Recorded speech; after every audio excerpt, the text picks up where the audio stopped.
ধৰা ধীৰা সপোনে আহি তোমাৰ বুকু তুমি যে মোৰ শুকান মনৰ নিয়ৰৰে চেঁচা টোপাল নামি অহা নদৰে নৈ মোৰ দেশৰ প্ৰতীক হোৱা ধুমুহাৰ হতে মোৰ বহু যুগৰে নাচোন এধানো সঁচা মোৰ বহু দিনৰে আপোন নিজানৰ গান মোৰ হে কব যদি তোমাক ভাবো।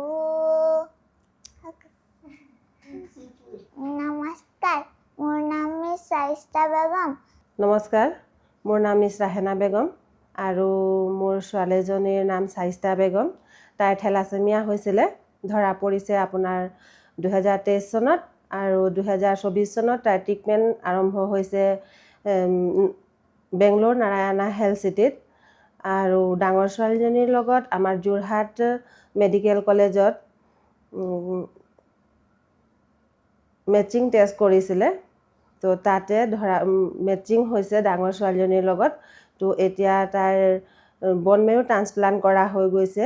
এতিয়া আমাৰ ডাঙৰ ছোৱালীজনীও ঠিকেই আছে আৰু এতিয়া সৰু ছোৱালীজনীও ঠিকেই আছে। আমাৰ এতিয়া ঘৰ যাব পৰা হৈছে আৰু সুনীল ছাৰ ইয়াতে ট্ৰিটমেণ্ট কৰিছে। প্ৰথমতে আমি গম পোৱা নাছিলোঁ যে তাইৰ থেলাছেমিয়া হৈছে বুলি। আমি বহুত পাছত গম পাইছোঁ যে তাইৰ থেলাছেমিয়া হৈছে বুলি। তাই বহুত কষ্টত ভুগিলে, থেলাছেমিয়া হৈ আছে বুলিতো আমি গম নাপাওঁ। তো ধৰি লওক তাৰ পাছত আমাৰ বহুত ট্ৰিটমেণ্ট কৰাৰ পিছত এনেকুৱা গম পাইছোঁ যে তাই এইটো বেমাৰ হৈছে বুলি। এতিয়া ট্ৰিটমেণ্ট কৰাৰ পাছত তাই বহুত সুস্থ হৈ আছে। নাৰায়ণা হস্পিটেলৰ টীমক মই বহুত বহুত ধন্যবাদ কৰিছোঁ যেন মোৰ ছোৱালীজনীক ইয়াত আনি বহুত সুস্থ কৰি তুলিলে। আৰু আমাৰ তাতে এতিয়াও বহুত ল'ৰা ছোৱালী এনেকুৱা ধৰণৰ আছে যে এনেকুৱা বেমাৰত ভুক্তভোগী হৈ আছে।